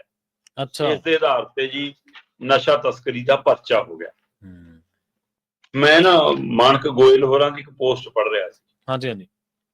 ਮਾਨਕ ਗੋਇਲ ਹੋਰੀ ਆਪਣੀ ਪੋਸਟ 'ਚ ਲਿਖਦੇ ਆ ਪਿਛਲੇ ਦਿਨ ਇੱਕ ਖਬਰ ਆਈ ਬੰਦਾ ਫੜਿਆ, ਉਸ ਕੋਲੋਂ ਪਾਣੀ ਦੀ ਬੋਤਲ ਤੇ ਲਿਫਾਫੇ ਤੇ ਥੋੜੀ ਜਿਹੀ ਫੀਮ ਲੱਗੀ ਹੋਈ ਸੀ ਜਿਸ ਨੂੰ ਫੜ ਕੇ ਹੁਣ ਅੰਦਰ ਕਰ ਦਿੱਤਾ ਗਿਆ। ਮਤਲਬ ਜੇ ਲਿਫਾਫੇ ਨੂੰ ਫੀਮ ਲੱਗੀ ਵਾਲੀ ਫੜਨੇ ਨੇ ਜੀ ਤਾਂ ਭਾਈ ਜਿਹੜੀ ਪੁਲਿਸ ਰੇਡ ਮਾਰਨ ਗਈ ਸੀ ਨਾ ਉਹਨਾਂ ਦੀ ਜੇਬਾਂ ਫਰੋਲੇ, ਉਹਨਾਂ ਦੇ ਪਰਸਾਂ 'ਚੋਂ ਜੇ ਕਾਗਜ਼ ਦੇ ਉੱਤੇ ਲੱਗੀ ਹੋਈ ਫੀਮ ਦੀ ਨਾ ਲੱਭਣ ਤਾਂ ਮੇਰਾ ਨਾਮ ਹਟਾ ਦਿਓ, 90% ਕੋਲੋਂ ਮਿਲ ਜੂਗੀ। ਜੇ ਪੁੱਛੋਗੇ ਫਿਰ ਕਹਿਣਗੇ ਨਹੀਂ ਜਿਸ ਤੱਕ ਘਰੇ ਔਖੇ ਭਾਰੇ ਟਾਈਮ ਲਈ ਰੱਖੀ ਹੈ ਤਾਂ ਦਵਾਈ ਲਈ ਰੱਖੀ ਹੈ। ਹੋਰ ਛੱਡੋ ਜੀ ਇੰਨੀ ਜੱਦੋਜਹਿਦ ਕਰਨ ਦੀ ਲੋੜ ਨਹੀਂ। ਸਾਰੇ ਪੰਜਾਬ ਦੇ ਰਾਜਨੀਤਿਕ ਲੀਡਰਾਂ ਨੂੰ ਇਕੱਠੇ ਕਰਕੇ ਉਹਨਾਂ ਦੇ ਖੀਸੇ ਫਰੋਲ ਲਿਓ। 99% ਕੋਲੋਂ ਨਿਕਲੂ। ਹਾਂਜੀ ਕਰੋ ਕਾਰਵਾਈ ਫਿਰ। ਪਰ ਜੇ ਲਿਫਾਫੇ ਸ਼ਰਤ ਲਿਬੜੀ ਇਹ ਆ ਵੀ ਹੋਏ, ਇਹਦੀ ਲਿਫਾਫੇ ਦੀ ਵੀਡੀਓਗ੍ਰਾਫੀ ਕਰੋ ਕਾਰਵਾਈ ਨਾਲ। ਕਰਨੀ ਆ ਤੇ ਕਰ ਲਓ। ਅੱਗੇ ਲਿਖਦਾ ਮਾਨਕ ਗੋਇਲ, ਕਹਿੰਦਾ ਇੱਕ ਹੋਰ ਕੇਸ ਵਿੱਚ ਪੁਰਾਣਾ ਅਪਰਾਧੀ ਕਹਿ ਰਿਹਾ ਸੀ ਕਿ ਮੈਨੂੰ ਥਾਣੇ ਵਾਲੇ ਕਹਿੰਦੇ ਹਨ ਅਸੀਂ ਪਰਚੇ ਵਧਾਉਣੇ ਆ। ਹੁਣ ਜਿਹੜੇ ਅੰਕੜੇ ਆਪਾਂ ਗਿਣਾ ਕੇ ਹਟੇ ਆ ਨਾ, ਇਹ ਉਹਦਾ ਪ੍ਰਗਟਾਵਾ ਸਾਹਮਣੇ ਆਉਂਦਾ। ਮੈਨੂੰ ਥਾਣੇ ਵਾਲੇ ਕਹਿੰਦੇ ਅਸੀਂ ਪਰਚੇ ਵਧਾਉਣੇ ਆ, ਤੂੰ ਨਜਾਇਜ਼ ਦਾਰੂ ਦਾ ਪਰਚਾ ਪਵਾ ਲੈ, ਨਹੀਂ ਅਸੀਂ ਵੱਡਾ ਪਾਵਾਂਗੇ। ਅੱਛਾ, ਏਦਾਂ ਤਸਕਰ ਫੜੇ ਜਾ ਰਹੇ ਜਨਾਬ। ਜੇ ਖਾਲੀ ਲਿਫਾਫਿਆਂ ਵਾਲੇ ਜਾਂ ਲਿਫਾਫੇ ਨੂੰ ਲੱਗੀ ਹੋਈ ਭੁੱਕੀ ਚੋਰਾ ਪੋਸਟ ਵਾਲੇ ਜਾਂ ਮਾੜੀ ਮੋਟੀ ਲੱਗੀ ਫੀਮ ਵਾਲੇ, ਮਤਲਬ ਜੇ ਅਮਲੀਆਂ ਨੂੰ ਸਮਗਲਰ ਬਣਾਉਣਾ, ਜੇ ਆਦੀਆਂ ਨੂੰ ਸਮਗਲਰ ਬਣਾਉਣਾ, ਜੇ ਨਸ਼ੇੜੀਆਂ ਨੂੰ ਸਮਗਲਰ ਬਣਾਉਣਾ, ਫਿਰ ਤਾਂ ਭਾਈ ਤੁਸੀਂ ਸਵੇਰੇ ਮੁਕਾ ਦਿਓ, 31 ਤਰੀਕ ਤੱਕ ਵੀ ਇੰਤਜ਼ਾਰ ਕਾਹਨੂੰ ਕਰਨਾ। ਸਵਾਲ ਤਾਂ ਉਹ ਜਿਹੜੇ ਉਹਨਾਂ ਤੱਕ ਨਸ਼ਾ ਪਹੁੰਚਾਉਂਦੇ ਨੇ ਉਹਨਾਂ ਨੂੰ ਫੜਨ ਦਾ ਸੀ। ਜੀ ਜੀ। ਸਵਾਲ ਤਾਂ ਜਿਹੜੇ ਪੰਜਾਬ 'ਚ ਨਸ਼ੇ ਨੂੰ ਲੈ ਕੇ ਆਉਂਦੇ ਨੇ ਉਹਨਾਂ ਨੂੰ ਫੜਨ ਦਾ ਸੀ। ਤੇ ਸਵਾਲ ਤਾਂ ਇਹ ਨਸ਼ੇ ਦੀ ਚੇਨ ਤੋੜਨਾ, ਨਾ ਕਿ ਇਹਨਾਂ ਨੂੰ ਫੜ ਕੇ ਆਪਣਾ ਹਿੱਸਾ ਪੱਤੀ ਵਧਾਉਣਾ। ਸੋ ਇਹ ਵੱਡਾ ਸਵਾਲ ਬਿਲਕੁਲ ਸਪਸ਼ਟ ਖੜਾ ਜੀ ਕਿ 31 ਮਈ ਵਾਲੇ ਜਿਹੜੇ ਅੰਕੜੇ ਹੋਣਗੇ ਉਹਨਾਂ ਦੀ ਸੱਚਾਈ ਦੀ ਤਸਵੀਰ ਆਏ ਕਿ ਥਾਣੇ ਬੁਲਾ ਕੇ ਕਹੋ ਕਿ ਆਹ ਪਰਚਾ ਪਵਾਲਾ, ਨਹੀਂ ਅਸੀਂ ਹੋਰ ਆਪਣੀ ਮਰਜ਼ੀ ਦਾ ਪਾਵਾਂਗੇ, ਹੈ ਨਾ। ਅੱਜ ਅਸੀਂ ਫੀਮ ਲੱਗੀ, ਆਹ ਅਸੀਂ ਚੂਰਾ ਪੋਸਟ ਲੱਗੀ। ਸੋ ਮੈਂ ਤਾਂ ਹੀ ਕਿਹਾ ਕਿ ਜੇ 5 ਕਿਲੋ ਰੇਤੇ ਵਾਲਾ ਇੱਕ ਕਈ ਤਸਲੇ ਵਾਲਾ ਸਮਗਲਰ ਹੋ ਸਕਦਾ ਮਾਈਨਿੰਗ ਦਾ, ਤਾਂ ਫਿਰ ਇੱਥੇ ਇਹ ਵੀ ਚਿੱਟੇ ਦੇ ਸਮਗਲਰ ਹੋ ਸਕਦੇ ਨੇ। ਫਿਰ ਆਹ ਹੀ ਤਸਵੀਰ। ਹੋਰ ਛੱਡੋ ਜੀ, 1 ਜੂਨ ਨੂੰ ਬਣੂਗਾ ਕਿਵੇਂ ਪੰਜਾਬ ਰੰਗਲਾ? ਦਰਸ਼ਕਾਂ ਨੂੰ, ਸਰੋਤਿਆਂ ਨੂੰ ਯਾਦ ਹੋਏਗਾ ਕਿ ਮੈਂ ਪਿਛਲੇ ਦਿਨੀ ਗੱਲ ਕਰਕੇ ਹਟਿਆ ਸੀਗਾ ਕਿ ਪੰਜਾਬ ਦੇ ਮੁੱਖ ਮੰਤਰੀ ਸਾਹਿਬ ਨੇ ਸਰਪੰਚ ਬੁਲਾਏ ਸੀ ਇੱਥੇ ਟੈਗੋਰ ਥੀਏਟਰ 'ਚ, ਤੇ ਉਹਨਾਂ ਨੂੰ ਕਿਹਾ ਕਿ 2-2000 ਰੁਪਈਆ ਤੁਹਾਨੂੰ ਮਹੀਨੇ ਦੀ ਤਨਖਾਹ ਮਿਲਿਆ ਕਰੂਗੀ। ਸਰਪੰਚ ਦੀ ਜੇਬ 'ਚ ਤਾਂ 2000 ਸਰਕਾਰ ਪਾ ਦੂਗੀ, ਪਰ ਜਿਹੜਾ ਪਿੰਡ ਦੀ ਕੁੱਲ ਆਮਦਨ ਚੋਂ 30% ਲੈ ਰਹੀਆਂ ਨੇ ਸਰਕਾਰਾਂ, ਪਿਛਲੀਆਂ ਸਰਕਾਰਾਂ ਵੀ ਲੈਂਦੀਆਂ ਰਹੀਆਂ। ਆਪਾਂ ਬਾਦਲ ਦੀ ਗੱਲ ਵੀ ਕੀਤੀ, ਆਪਾਂ ਕੈਪਟਨ ਸਰਕਾਰ ਦੀ ਗੱਲ ਕੀਤੀ, ਆਪਾਂ ਇਹਨਾਂ ਦੀ ਵੀ ਗੱਲ ਕਰਦੇ, ਉਹਦਾ ਜਵਾਬ ਕੌਣ ਦਊਗਾ? ਕੌਣ ਦੇਊਗਾ? ਸਹੀ ਗੱਲ। ਪਰ ਹੁਣ 30% ਤੋਂ ਉੱਪਰ ਵੱਧ ਰਿਹਾ ਸਾਡਾ ਖਰਚਾ। ਹੁਣ ਕੀ ਜਾ ਰਿਹਾ ਕਿ ਪੰਜਾਬ ਦੇ ਸਾਰੇ ਪਿੰਡਾਂ 'ਚ, ਹਰ ਪਿੰਡ, ਪ੍ਰਤੀ ਪਿੰਡ 1000 ਪੋਸਟਰ ਲੱਗਣਾ ਜੀ ਨਸ਼ੇ ਮੁਕਾਉਣ ਵਾਲਾ। ਠੀਕ ਹੈ, ਕਿ ਨਸ਼ਾ ਮੁੱਕ ਗਿਆ। ਇਹਦੇ ਪੋਸਟਰ ਲੱਗਣੇ ਸ਼ੁਰੂ ਹੋਣਗੇ ਅਗਲੇ ਦਿਨਾਂ 'ਚ। 1000 ਪੋਸਟਰ ਹਰ ਪਿੰਡ 'ਚ ਲੱਗਣਾ। ਤੇ ਪੰਜਾਬ ਦੇ ਹਰ ਨਗਰ ਨਿਗਮ, ਨਗਰ ਕੌਂਸਲ ਦੇ ਅੰਦਰ ਆਉਂਦੇ ਨੇ ਜਿੰਨੇ ਵੀ ਸ਼ਹਿਰ, ਉਹਨਾਂ ਸ਼ਹਿਰ ਦੇ ਹਰ ਵਾਰਡ 'ਚ 1000 ਪੋਸਟਰ ਲੱਗਣਾ। ਤੇ ਉਹ ਤੋਂ ਬਾਅਦ ਹਰ ਪਿੰਡ ਦੇ ਵਿੱਚ 4-4 ਪੂਰੀ ਦੀਵਾਰ ਦੇ ਉੱਤੇ ਪੇਂਟਿੰਗ ਬਣਨੀਆਂ ਨੇ, 4-4। ਇਸੇ ਤਰ੍ਹਾਂ ਹਰ ਸ਼ਹਿਰ ਦੇ ਬਾੜ ਦੇ ਵਿੱਚ 4-4 ਪੇਂਟਿੰਗ ਬਣਨੀਆਂ ਨੇ। ਤੇ ਫਿਰ ਪੰਜਾਬ ਦੇ ਹਰ ਪਿੰਡ ਦੇ ਵਿੱਚ 2-2 ਵੱਡੇ ਫਲੈਕਸ ਲੱਗਣਾ। ਹੁਣ ਫਲੈਕਸ ਕਿੱਡੇ ਹੁੰਦੇ ਆ ਸਰਕਾਰ ਦੇ, ਦੇਖ ਲਓ, ਹੈ ਨਾ। ਤੇ ਉਹ 2-2 ਵੱਡੇ ਫਲੈਕਸ ਸ਼ਹਿਰ ਦੇ ਹਰ ਬਾਰ 'ਚ ਵੀ ਲੱਗਣੇ ਆ। ਤੇ ਡੀਸੀਆਂ ਨੂੰ ਹੁਕਮ ਆ ਗਿਆ ਕਿ ਕੰਮ ਕਰਕੇ ਰਿਪੋਰਟ ਦਿਓ ਜੀ, ਤੇ ਇਹਦਾ ਖਰਚਾ ਪਿੰਡ ਦੀ ਪੰਚਾਇਤ ਤੋਂ ਲਓ। ਅੱਛਾ। ਭਗਵੰਤ ਮਾਨ ਦੀਆਂ ਫੋਟੋਆਂ, ਰੰਗਲਾ ਪੰਜਾਬ ਦੇ ਦਾਅਵੇ ਵਾਅਦੇ, ਇਹ ਨਗਰ ਨਿਗਮ, ਨਗਰ ਕੌਂਸਲ ਤੇ ਪੰਚਾਇਤਾਂ ਦੇ ਸਿਰ ਪੈਣਾ ਬੋਝ। ਉੱਥੋਂ ਪੈਸੇ ਕਮਾਉਣੇ ਆ ਤੇ ਜਾਣਗੇ ਕਿਹਨੂੰ? ਇਹ ਜਾਂਚ ਦਾ ਵਿਸ਼ਾ। ਮੇਰਾ ਜਿੰਨਾ ਕੁ ਤਜਰਬਾ ਉਹਨਾਂ ਦੱਸਦਾ ਕਿ ਇੱਥੇ ਫਿਰ ਈਵੈਂਟ ਕੰਪਨੀ ਕੋਈ ਇਨਵੋਲਵ ਹੋ ਗਈ ਹੋਣੀ। ਕਿੰਨੇ ਮਸਲੇ ਆਏ ਕਿ ਲਓ ਜੀ ਘਰੇ ਘਰੇ ਆਟਾ ਪਹੁੰਚਾਉਣ ਲਈ ਕੰਪਨੀ ਠੇਕੇ ਤੇ ਲੈ ਲਈ, ਆ ਜੀ ਪਿਹਾਉਣ ਵਾਲੀ ਕੰਪਨੀ ਠੇਕੇ ਤੇ ਲੈ ਲਈ, ਆ ਜੀ ਹੁਣ ਰੈਲੀਆਂ ਕਰਨ ਲਈ ਕੰਪਨੀ ਠੇਕੇ ਤੇ ਲੈ ਲਈ, ਆ ਲਓ ਜੀ ਕਮਰਿਆਂ ਦੇ ਵਿੱਚ ਰੋਟੀ ਖਾਣ ਦਾ ਬਿੱਲ ਇੰਨਾ, ਹਾਰਾਂ ਦਾ ਇੰਨਾ, ਢੋਲਾਂ ਦਾ ਇੰਨਾ, ਆ 1 ਨਵੰਬਰ ਵਾਲਾ ਜੀ ਲੁਧਿਆਣੇ ਰੱਖ ਰਿਹਾ ਪ੍ਰੋਗਰਾਮ, ਉਹਦੇ ਤੇ ਇੰਨਾ ਖਰਚਾ। ਉਹ ਸਾਰਾ ਕੰਪਨੀ, ਆਪਾਂ ਕਹਿੰਦੇ ਸੀ ਨਾ ਕਿ ਹਰ 2 ਮਹੀਨੇ ਬਾਅਦ ਉਹਨੇ ਕੋਈ 1 ਮਹੀਨੇ ਬਾਅਦ ਕੋਈ ਈਵੈਂਟ ਦੇਣਾ ਹੁੰਦਾ। ਸੋ ਇਹ 'ਚ ਵੀ ਕੀ ਕੋਈ ਦਿੱਲੀ ਵਾਲੀ ਮਨੀਸ਼ ਸਿਸੋਦੀਆ ਜੀ ਕੋਈ ਕੰਪਨੀ ਵੀ ਨਾਲ ਲਿਆਏ, ਜਾਂ ਪੁਰਾਣੀ ਕੰਪਨੀ ਨੂੰ ਹੀ ਰਿਨਿਊ ਕਰ ਲਿਆ ਦੁਬਾਰਾ? ਇੱਥੇ ਵੀ ਈਵੈਂਟ ਮੈਨੇਜਮੈਂਟ ਲੱਗਦਾ। ਪਰ ਪੰਜਾਬ ਦੀ ਪਿੰਡਾਂ ਦੀ ਆਮਦਨ ਤੇ ਖੋਹ ਡਾਕਾ ਪੈਣ ਜਾ ਰਿਹਾ। ਐਂ ਬਣੂਗਾ ਰੰਗਲਾ ਪੰਜਾਬ ਦਾ ਤਾਂ ਮੈਨੂੰ ਪਤਾ ਨਹੀਂ, ਪਰ ਪੰਜਾਬ ਦੀ ਪਿੰਡਾਂ ਦੀ ਜੇਬ ਜ਼ਰੂਰ ਕੱਟੀ ਜਾਣੀ ਹੈ 31 ਮਈ। ਜਦੋਂ ਪੋਸਟਰ ਲੱਗੇ ਵਾਲੇ ਪਿੰਡ ਦੇ ਵਿੱਚੋਂ ਕੋਈ ਇਹ ਸ਼ਿਕਾਇਤ ਕਰਦਾ ਜਾਂ ਕੋਈ ਨਸ਼ਾ ਤਸਕਰ ਜਦੋਂ ਉੱਥੋਂ ਲੰਘੂਗਾ ਡਿਲੀਵਰ ਕਰਕੇ ਆਪਦਾ ਸਮਾਨ, ਤੇ ਉਹ ਝਾਕੂਗਾ ਵੀ ਆਹ ਵੇਖ ਲਓ, ਸਰਕਾਰ ਦੇ ਹਾਸੀ ਆਊਗੀ ਨਾ ਉਹਨੂੰ ਵੇਖ ਕੇ, ਸਟੰਟਬਾਜ਼ੀ ਕਰਨਾ, ਸਿਆਸੀ ਸਟੰਟ, ਤੇ ਪੈਸਾ ਖਾ ਰਹੇ ਹੋ ਪਿੰਡਾਂ ਦਾ, ਪੰਚਾਇਤਾਂ ਦਾ। ਆਪਾਂ ਖਬਰ ਵੀ ਕੀਤੀ ਸੀ ਇਸ ਮਾਮਲੇ ਦੇ ਉੱਤੇ, ਕਿੰਨਾ ਫੰਡ ਲੈ ਜਾਂਦੇ ਨੇ ਪਿੰਡਾਂ ਦੇ ਵਿੱਚ। ਸੋ ਇਹ ਫੋਕੀ ਸਟੰਟਬਾਜ਼ੀ ਚੋਂ ਨਿਕਲੇ, ਕੁਛ ਨਾ ਨਿਕਲੇ, ਪਰ ਪੰਚਾਇਤਾਂ ਖੁੰਗਲ ਜ਼ਰੂਰ ਹੋ ਜਾਣਗੀਆਂ ਇਹਨਾਂ ਚੀਜ਼ਾਂ ਦੇ ਉੱਤੇ ਪੈਸਾ ਖਰਚ ਕਰਕੇ। ਅਗਲੀ ਗੱਲ ਕਰੀਏ ਕਿਸਾਨੀ ਦੀ। ਕਿਸਾਨੀ ਦੇ ਉੱਤੇ ਅੱਖ ਮਾਮਲਿਆਂ ਉੱਤੇ ਹਮੇਸ਼ਾ ਰਹਿੰਦੀ ਆਪਣੀ, ਤੇ ਆਪਾਂ ਸਮੇਂ ਦਰ ਸਮੇਂ ਕਿਸਾਨ ਧਿਰਾਂ ਕੀ ਕੁਛ ਕਰ ਰਹੀਆਂ ਨੇ, ਗਰਾਊਂਡ ਤੇ ਕੀ ਕੁਛ ਵਾਪਰਿਆ, ਆਪਾਂ ਇਹ ਤੇ ਹਮੇਸ਼ਾ ਚਰਚਾ ਕਰਦੇ ਰਹਿੰਦੇ ਆ। ਜਿਹੜਾ ਗੈਰ ਰਾਜਨੀਤਿਕ ਸਕੀਮ ਆ ਐਸਕੇਐਮ ਉਹ ਕਹਿੰਦੇ ਹੁਣ 2 ਫਾੜ ਹੋਣ ਜਾ ਰਿਹਾ। ਪ੍ਰਵੀਨ ਜੀ 4 ਮਈ ਨੂੰ ਕੇਂਦਰ ਸਰਕਾਰ ਨਾਲ ਬੈਠਕ ਹੈ ਜੀ। ਔਰ ਜਗਜੀਤ ਸਿੰਘ ਡੱਲੇਵਾਲ ਹੋਰਾਂ ਨੇ ਚਿੱਠੀ ਲਿਖੀ ਹੈ ਕੇਂਦਰੀ ਖੇਤੀਬਾੜੀ ਮੰਤਰੀ ਨੂੰ, ਸ਼ਿਵਰਾਜ ਚੌਹਾਨ ਹੋਰਾਂ ਨੂੰ, ਕਿ ਵੀ ਜੇ ਪੰਜਾਬ ਸਰਕਾਰ ਦੇ ਨੁਮਾਇੰਦੇ, ਪੰਜਾਬ ਸਰਕਾਰ ਦੇ ਮੰਤਰੀ ਸੰਤਰੀ ਬੈਠ ਕੇ ਬੈਠਣਗੇ, ਅਸੀਂ ਨਹੀਂ ਆਉਣਾ। ਸਾਡੇ ਨਾਲ ਇਹਨਾਂ ਨੇ ਧੋਖਾ ਕੀਤਾ, ਸਾਨੂੰ ਮੀਟਿੰਗ ਤੇ ਉਸਨੇ ਬੁਲਾਇਆ ਸੀ, ਸਾਨੂੰ ਗ੍ਰਿਫਤਾਰ ਕਰ ਲਿਆ, ਸਾਡਾ ਅੰਦੋਲਨ ਖੇਰੂ ਕੀਤਾ। ਡੱਲੇਵਾਲ ਸਣੇ ਜਿੰਨੇ ਐਸਕੇਐਮ ਗੈਰ ਰਾਜਨੀਤਿਕ ਦੇ ਲੀਡਰ ਨੇ, ਉਹਨਾਂ ਚੋਂ ਮੈਂ ਸਾਰਿਆਂ ਨੂੰ ਜਾਣਦਾ, ਉਹਨਾਂ ਚੋਂ ਕੋਈ ਵੀ ਰੋਟੀ ਨੂੰ ਓਛੀ ਕਹਿ ਕੇ ਨਹੀਂ ਬੁਲਾਉਂਦਾ। ਸਾਰੇ ਸਿਆਸੀ ਚਾਲਾਂ ਬਖੂਬੀ ਜਾਣਦੇ ਨੇ। ਜੀ ਜੀ ਜੀ। ਔਰ ਉਹਨਾਂ ਨੂੰ ਉਸ ਦਿਨ ਪਤਾ ਸੀ ਕਿ ਅੱਜ ਇਹ ਕੰਮ ਹੋਣਾ ਹੈ। ਜੇ ਪਤਾ ਨਾ ਹੁੰਦਾ ਤਾਂ ਅੰਦਰੋਂ ਪੰਜਾਬ ਸਰਕਾਰ ਦੇ ਮੰਤਰੀਆਂ ਨੂੰ ਇਹ ਸਵਾਲ ਨਾ ਕਰਦੇ ਕਿ ਸਾਨੂੰ ਲੱਗਦਾ ਅੱਜ ਬਾਅਦ ਤੁਸੀਂ ਕਾਰਵਾਈ ਪਾਉਣੀ ਹੈ, ਸਾਨੂੰ ਇੱਥੇ ਬਿਠਾਇਆ, ਉੱਧਰ ਕੁਝ ਕਰਨਾ ਤਾਂ ਨਹੀਂ ਜੀ। ਇਹਦਾ ਮਤਲਬ ਪਤਾ ਸੀ। ਇਹ ਪਤਾ ਸੀ ਨੰਗਾ ਚਿੱਟਾ ਸਾਰੇ ਪੰਜਾਬ ਨੂੰ, ਮੀਡੀਆ ਨੂੰ, ਕਿ ਭਈ ਸਾਰੇ ਜ਼ਿਲ੍ਹਿਆਂ ਦੀ ਪੁਲਿਸ ਸੱਦ ਲਈ ਆ, ਕੁਝ ਵੀ ਹੋ ਸਕਦਾ। ਇਹਨਾਂ ਨੂੰ ਨਹੀਂ ਪਤਾ ਸੀ। ਇਹਨਾਂ ਦੀ ਉਹਦੇ ਲਈ ਤਿਆਰੀ ਕੀ ਸੀ? ਕੀ ਆਪਣੇ ਆਪਣੇ ਬਾਰਡਰਾਂ ਤੇ ਕਿਸੇ ਲੀਡਰ ਨੂੰ ਕੋਈ ਜ਼ਿੰਮੇਵਾਰੀ ਸੌਂਪ ਕੇ ਗਏ ਸੀ? ਕਿ 1-2 ਲੀਡਰ ਛੱਡ ਕੇ ਗਏ ਸੀ? ਕਿ ਮੀਟਿੰਗ ਦਾ ਬਾਈਕਾਟ ਕੀਤਾ ਜਾ ਸਕਦਾ ਸੀ? ਬਾਹਰ ਹੀ ਬੈਠਿਆ ਜਾ ਸਕਦਾ ਸੀ, ਜਾਂ ਬਾਹਰ ਆਉਣ ਦੀ ਬਜਾਏ ਅੰਦਰੇ ਬੈਠ ਸਕਦੇ ਸੀ ਕਿ ਅੰਦਰੇ ਗ੍ਰਿਫਤਾਰ ਕਰਕੇ ਲੈ ਜਾਓ, ਇੱਥੋਂ ਹੀ ਲੈ ਕੇ ਜਾਓ ਗ੍ਰਿਫਤਾਰ। ਉਸ ਦਿਨ ਦੀ ਜਿਹੜੀ ਚਰਚਾ ਸੀ, ਅੱਜ ਇਹਨਾਂ ਦੇ ਆਪਣੇ ਲੀਡਰਾਂ ਨੇ ਉਸ ਗੱਲ ਨੂੰ ਹਵਾ ਦੇ ਦਿੱਤੀ ਆ ਕਿ ਕੀ ਆਪਣੀ ਜਾਨ ਛੁਡਾਈ ਹੈ, ਕੀ ਜਾਣ ਕੇ ਕਾਰਵਾਈ ਕਰਾਈ ਹੈ, ਕਿ ਟਰੈਲੀ ਚੋਰਾਂ ਦੇ ਨਾਲ ਮਿਲ ਗਏ ਤੁਸੀਂ? ਇਹ ਸਵਾਲ ਪੰਜਾਬ ਦੇ ਲੋਕ ਕਰ ਰਹੇ ਨੇ। ਉਹਦਾ ਕਾਰਨ ਖਨੌਰੀ ਬਾਰਡਰ ਤੇ ਜਿਹੜੀ ਡੱਲੇਵਾਲ ਦੇ ਨਾਲ ਧਿਰਾਂ ਕੰਮ ਕਰਦੀਆਂ ਸੀ, ਉਹਨਾਂ ਦੇ ਵਿੱਚੋਂ ਮਰਨ ਵਰਤ ਤੇ ਜਿਹੜਾ 101 ਦਾ ਜਥਾ ਬੈਠਿਆ, ਜੇ ਉਹਦੇ ਹਵਾਲੇ ਨਾਲ ਵੀ ਇਹ ਗੱਲ ਕਹੀ ਗਈ ਹੁਣ ਤਾਜ਼ੀਆਂ ਗੱਲਾਂ ਚੋਂ, ਕਿ ਬਈ ਸਾਡੀ ਤਾਂ 30 ਚੌਥੇ ਦਿਨ ਜਾਨ ਨਿਕਲ ਗਈ ਸੀ, ਜੇ ਇੱਕ ਅੱਧਾ ਦਿਨ ਹੋਰ ਚੱਲ ਜਾਂਦਾ 101 ਜਥਿਆਂ ਵਾਲਾ ਮਰਨ ਵਰਤ, ਅਸੀਂ ਤਾਂ ਮਰ ਜਾਂਦੇ।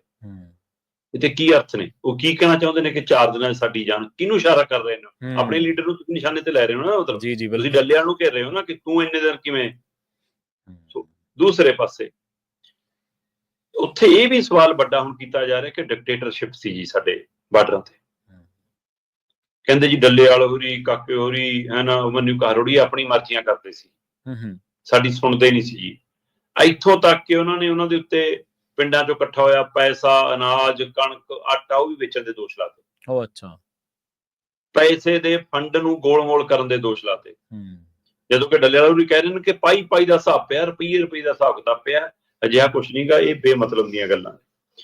ਹੁਣ ਇਹ ਸਾਰੇ ਦੋਸ਼ ਉਹ ਨੇ ਜਿਹੜੇ ਦੋਸ਼ ਤੁਸੀਂ ਐਸਕੇਐਮ ਦੇ ਉੱਤੇ ਜਾਂ ਐਸਕੇਐਮ ਦੇ ਲੀਡਰਾਂ ਤੇ ਲਾ ਕੇ ਉਹਨਾਂ ਤੋਂ ਅੱਡ ਹੋ ਕੇ ਐਸਕੇਐਮ ਗੈਰ ਰਾਜਨੀਤਿਕ ਬਣਾਇਆ ਸੀ, ਤੇ ਉਲਟਾ ਉਹਨਾਂ ਨੇ ਤੁਹਾਡੇ ਤੇ ਕੀਤਾ ਸੀ ਕਿ ਸਾਂਝੇ ਫੰਡ ਦੇ ਪੈਸੇ ਇੰਨੇ ਉਹਦੇ ਕੋਲ ਪਏ ਨੇ, ਇੰਨੇ ਇਹਦੇ ਕੋਲ ਪਏ ਨੇ, ਇਹਨੇ ਹਿਸਾਬ ਨਹੀਂ ਦਿੱਤਾ, ਉਹਨੇ ਹਿਸਾਬ ਨਹੀਂ ਦਿੱਤਾ। ਤੇ ਇੱਕ ਦੂਜੇ ਤੇ ਜਿਹੜੇ ਦੋਸ਼ ਲਾਉਂਦੇ ਸੀ, ਅੱਜ ਉਹੀ ਦੋਸ਼ ਤੁਹਾਡੇ ਤੇ ਕਿਉਂ ਲੱਗੇ? ਇਹ ਜਥੇਬੰਦੀਆਂ ਨੂੰ ਸੋਚਣਾ ਪੈਣਾ। ਬਿਲਕੁਲ ਸਹੀ ਹੈ। ਜਿਹੜੇ ਜਥੇਬੰਦੀਆਂ ਤੇ ਅੰਨਾ ਭਰੋਸਾ ਕੀਤਾ ਸੀ ਪੰਜਾਬ ਨੇ, ਦੇਸ਼ ਦੇ ਕਿਸਾਨਾਂ ਨੇ, ਅੱਜ ਉਹ ਜਥੇਬੰਦੀਆਂ ਆਪਣੇ ਲੀਡਰਾਂ ਦਾ ਭਰੋਸਾ ਵੀ ਗਵਾ ਚੁੱਕੀਆਂ। ਵਰਕਰਾਂ ਦਾ ਦੂਰ ਦੀ ਗੱਲ ਆ, ਪੰਜਾਬ ਦਾ ਭਰੋਸਾ ਦੂਰ ਦੀ ਗੱਲ। ਤੇ ਜੇ ਤੁਹਾਨੂੰ 19 ਮਾਰਚ ਨੂੰ ਉਠਾਤਾ ਸੀ ਤੇ ਤੁਸੀਂ 4 ਤਰੀਕ ਵਾਲੀ ਬੈਠਕ ਤੋਂ ਪਹਿਲਾਂ ਏਕੇ ਦੀ ਕਿੰਨੀ ਕੁ ਕੋਸ਼ਿਸ਼ ਕੀਤੀ? ਸਹੀ ਹੈ। ਆਪਣੀਆਂ ਨਾਲ ਵੀ ਤੇ ਜਿਨ੍ਹਾਂ ਤੋਂ ਪਹਿਲਾਂ ਹੀ ਪੱਕੇ ਅੱਡ ਉਹਨਾਂ ਨਾਲ ਵੀ। ਹੁਣ ਤਾਂ ਥੋੜਾ ਅੰਦੋਲਨ ਨਹੀਂ ਚੱਲ ਰਿਹਾ, ਤੇ ਜੇ ਅੰਦੋਲਨ ਉਹਨਾਂ ਨੇ ਇੰਨੀ ਧੱਕੇ ਨਾਲ ਚੁੱਕਿਆ, ਵਧੀਕੀ ਨਾਲ ਚੁੱਕਿਆ, ਤਾਂ ਉਹਦੇ ਖਿਲਾਫ ਲੜਾਈ ਲੜਦੇ ਤੁਸੀਂ ਇੰਨੇ ਦਿਨਾਂ 'ਚ ਕਿੱਥੇ ਨਜ਼ਰ ਆਏ ਹੋ? 20 ਮਾਰਚ ਤੋਂ ਲੈ ਕੇ ਅੱਜ ਆਪਾਂ 28-29 ਅਪ੍ਰੈਲ ਦੀ ਗੱਲ ਕਰ ਰਹੇ ਹਾਂ। ਜੀ। ਇੰਨੀ ਦੇਰ ਕਿਹੜੀ ਲੜਾਈ ਤੁਸੀਂ ਮੰਤਰੀ ਨੂੰ, ਮੁੱਖ ਮੰਤਰੀ ਨੂੰ, ਸਰਕਾਰ ਨੂੰ? ਠੀਕ ਹੈ, ਪਿੰਡਾਂ 'ਚ ਲੋਕ ਘੇਰ ਰਹੇ ਨੇ, ਜਥੇਬੰਦੀਆਂ ਦੇ ਆਗੂ ਘੇਰ ਰਹੇ ਨੇ, ਉਹ ਹੋਰ ਪਹਿਲੂਆਂ ਤੇ ਘੇਰਾਬੰਦੀ ਆ, ਹੋਰ ਤਰ੍ਹਾਂ ਦੀ ਘੇਰਾਬੰਦੀ ਆ। ਹਾਂਜੀ। ਇਸ ਮੁੱਦੇ ਨੂੰ ਲੈ ਕੇ ਘੇਰਾਬੰਦੀ ਕਿਤੇ ਨਹੀਂ ਗਈ। ਫਿਰ ਇਹ ਤੋਂ ਵੀ ਵੱਡਾ ਸਵਾਲ, ਜੀ ਤੁਸੀਂ ਇਹ ਕਹਿ ਰਹੇ ਹੋ ਕਿ ਜੀ ਅਸੀਂ 4 ਤਰੀਕ ਦੇ ਧਰਨੇ 'ਚ ਇਸ ਲਈ ਨਹੀਂ ਆਉਣਾ ਕਿ ਪੰਜਾਬ ਸਰਕਾਰ ਨੇ ਸਾਡੇ ਨਾਲ ਕੀਤਾ, ਅਸੀਂ ਕੇਂਦਰ ਨਾਲ ਇਕੱਲੀ ਗੱਲ ਕਰਾਂਗੇ। ਜਦੋਂ ਆਪਾਂ ਦਿੱਲੀ ਨੂੰ ਅੰਦੋਲਨ ਲੈ ਕੇ ਸੀ, ਕੇਂਦਰ ਨੇ ਸਾਡਾ ਹਾਰ ਪਾ ਕੇ ਸਵਾਗਤ ਕੀਤਾ ਹੋਣਾ ਉਸ ਟਾਈਮ। ਸਹੀ।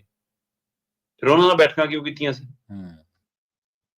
ਦੂਸਰੇ ਪਾਸੇ ਕੀ ਤੁਸੀਂ ਇੰਨੇ ਅਣਜਾਣ ਹੋ ਕਿ ਪੰਜਾਬ ਸਰਕਾਰ ਨੇ ਆਪੇ ਫੈਸਲਾ ਕਰਕੇ ਤੁਹਾਡਾ ਅੰਦੋਲਨ ਖਾੜਤਾ, ਆਪੇ ਖਨੌਰੀ ਸ਼ੰਭੂ ਖਾਲੀ ਕਰਾਤਾ? ਉਹ 'ਚ ਕੇਂਦਰ ਦੀ ਕੋਈ ਰੋਲ ਨਹੀਂ। ਕੱਲੇ ਨੂੰ ਪਤਾ ਕਿ ਕੇਂਦਰ ਦੇ ਕਹੇ ਬਿਨਾਂ ਛਿੱਕ ਨਹੀਂ ਮਾਰਦੇ ਇਹ, ਕੇਂਦਰ ਦੇ ਇਸ਼ਾਰੇ ਤੇ ਨੱਚਦੇ ਨੇ, ਕਾਰਵਾਈਆਂ ਕੇਂਦਰ ਦੇ ਕਹਿਤ ਨੇ। ਫਿਰ ਬੈਠਕ ਦਾ ਕੀ ਪਹਿਲੂ? ਔਰ ਮੈਂ ਅੱਜ ਵੀ ਦਾਅਵੇ ਨਾਲ ਗੱਲ ਕਰਦਾ ਕਿ 4 ਤਰੀਕ ਵਾਲੀ ਬੈਠਕ 'ਚ ਜਥੇਬੰਦੀਆਂ ਜਾਣ ਚਾਹੇ ਨਾ ਜਾਣ, ਕੁਝ ਨਹੀਂ ਹਾਸਲ ਹੋਣਾ ਜੀ। ਇੰਨੇ ਦੇਰ ਤੋਂ ਉੱਥੋਂ ਲਾਰੇ ਵਾਅਦੇ ਹੀ ਮਿਲ ਰਹੇ ਨੇ, ਹੁਣ ਫਿਰ ਲਾਰੇ ਵਾਅਦੇ ਹੀ ਮਿਲਣੇ। ਜਾਣਾ ਨਹੀਂ ਜਾਣਾ ਇਹਨਾਂ ਨੇ ਦੇਖਣਾ, ਪਰ ਕਿਸਾਨੀ ਮੰਗਾਂ ਜੇ ਤੁਹਾਡੀਆਂ ਸਾਰੀ ਜਥੇਬੰਦੀਆਂ ਦੀ ਇਕਸਾਰ ਨੇ, ਇੱਕੋ ਪਹਿਲੂ ਨੇ, ਤਾਂ ਵੀ ਇਕਜੁੱਟਤਾ ਕਿਉਂ ਨਹੀਂ ਗੀ, ਇਹ ਸਵਾਲ ਵੱਡਾ ਖੜਾ। ਔਰ ਜੇ ਤੁਸੀਂ ਇੱਕ ਦੂਜੇ ਤੇ ਦੋਸ਼ ਲਾ ਕੇ ਅਜਿਹਾ ਕੁਛ ਕਰੋਗੇ ਤਾਂ ਕੱਲ ਨੂੰ ਭੁੱਲ ਜਾਓ ਕਿ ਤੁਹਾਡੇ ਨਾਲ ਫਿਰ ਉਹ ਸਮਰਥਨ ਆਊਗਾ। ਸੋ ਇਹ ਆਪਣਾ ਵਕਾਰ ਵੀ ਗਵਾ ਰਹੀਆਂ ਨੇ ਤੇ ਦਿੱਲੀ ਜਿੱਤੇ ਅੰਦੋਲਨ ਨੂੰ ਢਹਿ ਢੇਰੀ ਵੀ ਕਰ ਰਹੀਆਂ। ਜੀ ਬਿਲਕੁਲ ਬਿਲਕੁਲ। ਤੇ ਜਾਂਦੇ ਤੇ ਗੱਲ ਕਰੀਏ ਆਪਾਂ ਪੰਜਾਬ ਦੇ ਅਫਸਰਾਂ ਤੇ ਮੁਲਾਜ਼ਮਾਂ ਦੀ, ਕਹਿੰਦੇ ਹੁਣ ਇਹਨਾਂ ਨੂੰ 24 ਘੰਟੇ ਫੋਨ ਤੇ ਉਪਲਬਧ ਰਹਿਣਾ ਪਊਗਾ ਜੀ। ਹਾਂ ਬਿਲਕੁਲ ਜੀ, ਪੰਜਾਬ ਦੇ ਪਰਸੋਨਲ ਡਿਪਾਰਟਮੈਂਟ ਨੇ ਬਕਾਇਦਾ ਹਦਾਇਤ ਜਾਰੀ ਕਰ ਦਿੱਤੀ ਆ ਜੀ ਕਿ ਪੰਜਾਬ ਦੇ ਸਾਰੇ ਮੁਲਾਜ਼ਮਾਂ ਨੂੰ, ਸਾਰੇ ਅਧਿਕਾਰੀਆਂ ਨੂੰ 24 ਘੰਟੇ ਆਪਣੀ ਫੋਨ ਦੀ ਉਪਲਬਧਤਾ ਦੇਣੀ ਪਏਗੀ।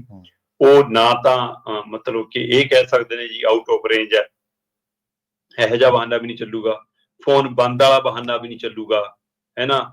ਤੇ ਤੁਹਾਨੂੰ ਤੁਰੰਤ ਉਪਲਬਧ ਰਹਿਣਾ ਪਊਗਾ। ਬਕਾਇਦਾ ਤੌਰ ਤੇ ਕਿਹਾ ਗਿਆ, ਕਈ ਪ੍ਰਸ਼ਾਸਨਿਕ ਕੰਮ ਕਹਿੰਦੇ ਅਜਿਹੇ ਹੁੰਦੇ ਨੇ ਜਿਹੜੇ ਤੁਰੰਤ ਕਰਨੇ ਪੈਂਦੇ ਨੇ, ਇਸ ਲਈ ਤੁਸੀਂ ਫੋਨ ਬੰਦ ਵੀ ਨਹੀਂ ਕਰ ਸਕਦੇ, ਕੋਲ ਆਪਣੀ ਫੋਨ ਦੀ ਕਾਲ ਡਿਵਰਟ ਵੀ ਨਹੀਂ ਕਰ ਸਕਦੇ। ਕਿਸੇ ਹੋਰ ਦੇ ਉੱਤੇ ਆਪਾਂ ਲਾ ਲੈਣੇ ਦੂਸਰੇ ਨੰਬਰ ਤੇ, ਜੇ ਮੇਰਾ ਲੱਗੇ ਤਾਂ ਉਹਦੇ ਡਿਵਰਟ ਹੋ ਜਾਂਦੀ ਹੈ, ਉਹ ਵੀ ਨਹੀਂ ਕਰ ਸਕਦੇ। ਸੋ ਇਹ ਸਖਤ ਹਦਾਇਤ ਆ ਜੀ ਮੁਲਾਜ਼ਮਾਂ ਨੂੰ ਵੀ ਤੇ ਅਧਿਕਾਰੀਆਂ ਨੂੰ ਵੀ ਬਕਾਇਦਾ ਤੌਰ ਤੇ।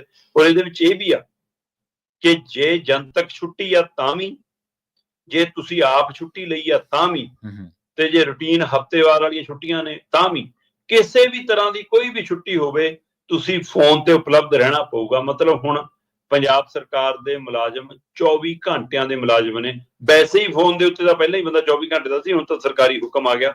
ਸੋ 24 ਘੰਟੇ ਦੇ ਮੁਲਾਜ਼ਮ ਬਣਾ ਲਈ ਜੀ ਸਰਕਾਰ ਨੇ। ਉਹ ਕਹਿੰਦੇ ਵੀ ਪੰਜਾਬ ਸਰਕਾਰ ਦਾ ਹੁਕਮ ਹੈ, ਮੁਲਾਜ਼ਮ ਹਰ ਵੇਲੇ ਫੋਨ ਤੇ ਉਪਲਬਧ ਰਹਿਣ। ਮੈਨੂੰ ਲੱਗਦਾ ਨਹੀਂ ਮੁਲਾਜ਼ਮ ਜਥੇਬੰਦੀਆਂ ਇਸ ਹੁਕਮ ਨੂੰ ਇਸੇ ਤਰੀਕੇ, ਹੌਲੇ ਤਰੀਕੇ ਨਾਲ ਹੀ ਲੈ ਕੇ ਤੇ ਮੁੜ ਕੇ ਇਹਦੇ ਤੇ ਅਮਲ ਕਰ ਲੈਣਗੀਆਂ। ਇਹ ਬੜਾ ਔਖਾ ਹੁੰਦਾ।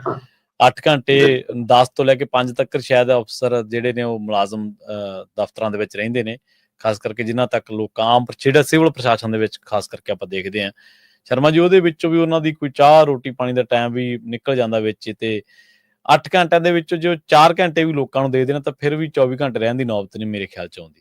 ਬਹੁਤ ਹੁੰਦਾ ਜੇ ਤੁਸੀਂ ਸਮਾਂ ਦੇਣਾ ਹੋਵੇ, ਪਰ ਅਫਸਰ ਤਾਂ ਵਿੱਚੋਂ ਸਾਰੀ ਨਹੀਂ ਆਪਾਂ ਕਹਿ ਸਕਦੇ, ਵਿੱਚੋਂ ਅਫਸਰ ਤਾਂ ਇਹ ਜਿਹੜੇ ਪਿੰਡਾਂ ਦੇ ਵਿੱਚ ਜਦੋਂ ਜਾਂਦੇ ਨੇ ਖਿਜੇ ਜਾਂਦੇ ਨੇ ਤੇ ਲੋਕਾਂ ਦੇ ਨਾਲ ਗੱਲ ਕਰਨ ਦੀ ਬਜਾਏ ਸਿੱਧਰ ਉੱਥੇ ਲਫੜੋ ਲਫੜੀ ਹੋ ਜਾਂਦੇ ਨੇ। ਹੁਣ ਆਪਾਂ ਦੇਖਿਆ ਕਣਕ ਦੇ ਮਾਮਲੇ ਜਦੋਂ ਅੱਗਾਂ ਲੱਗਦੀਆਂ ਸੀ, ਅਫਸਰਾਂ ਨੂੰ ਗੱਲ ਹੀ ਨਹੀਂ ਆਉਂਦੀ ਸੀ। ਲੋਕ ਕਹਿੰਦੇ ਸੀ ਪਰਾਲੀ ਵੇਲੇ ਪਰਚੇ ਪਾਉਣ ਆ ਜਾਂਦੇ, ਅੱਗ ਬੁਝਾਉਣ ਤੁਹਾਡੇ ਕੋਲੇ ਗੱਡੀ ਨਹੀਂ ਹੁੰਦੀ। ਸੋ ਇਹ ਅਮਲ ਕਿਵੇਂ ਹੋ ਰਿਹਾ, ਉਹਨਾਂ ਚੀਜ਼ਾਂ ਤੇ ਲਾਗੂ ਕਿਵੇਂ ਹੋ ਰਹੀਆਂ ਨੇ? ਇਹ ਅਖਬਾਰਾਂ ਦੀਆਂ ਸੁਰਖੀਆਂ ਤੱਕ ਰਹਿ ਜਾਂਦੀਆਂ ਨੇ ਚੀਜ਼ਾਂ। ਪਬਲਿਕ ਡੀਲਿੰਗ ਤਾਂ ਤੁਹਾਡੀ 8 ਘੰਟੇ ਦੀ ਡਿਊਟੀ ਚੋਂ ਨਹੀਂ ਹੈਗੀ। ਹਾਂਜੀ ਬਿਲਕੁਲ। ਫੋਨ ਤੇ ਉਪਲਬਧਤਾ ਕੀ ਕਰਨੀ, ਫੋਨ ਤੇ ਉਪਲਬਧਤਾ ਕੀ ਕਰਨੀ ਕਿਸੇ ਨੇ। ਸਹੀ ਗੱਲ, ਬਿਲਕੁਲ। ਸ਼ਰਮਾ ਜੀ, ਇਹਨਾਂ ਖਾਸ ਖਬਰਾਂ ਤੇ ਖਾਸ ਜਾਣਕਾਰੀਆਂ ਦੇ ਲਈ ਤੁਹਾਡਾ ਬਹੁਤ ਬਹੁਤ ਧੰਨਵਾਦ ਜੀ। ਜੀ, ਪ੍ਰੋਗਰਾਮ ਖਬਰ ਤੇ ਨਜ਼ਰ ਨੂੰ ਆਪਾਂ ਇੱਥੇ ਸਮਾਪਤ ਕਰਾਂਗੇ। ਸਮਾਂ ਇਜਾਜ਼ਤ ਨਹੀਂ ਦਿੰਦਾ। ਪੰਜਾਬੀ ਰੇਡੀਓ ਐਸਏ ਦੇ ਉੱਤੇ ਪ੍ਰੋਗਰਾਮਾਂ ਦਾ ਸਿਲਸਿਲਾ ਲਗਾਤਾਰ ਜਾਰੀ ਹੈ। ਜੁੜੇ ਰਹੋ ਪੰਜਾਬੀ ਰੇਡੀਓ ਐਸਏ ਦੇ ਨਾਲ। ਤੁਹਾਡਾ ਸਾਰਿਆਂ ਦਾ ਬਹੁਤ ਬਹੁਤ ਧੰਨਵਾਦ। ਸਤਿ ਸ੍ਰੀ ਅਕਾਲ।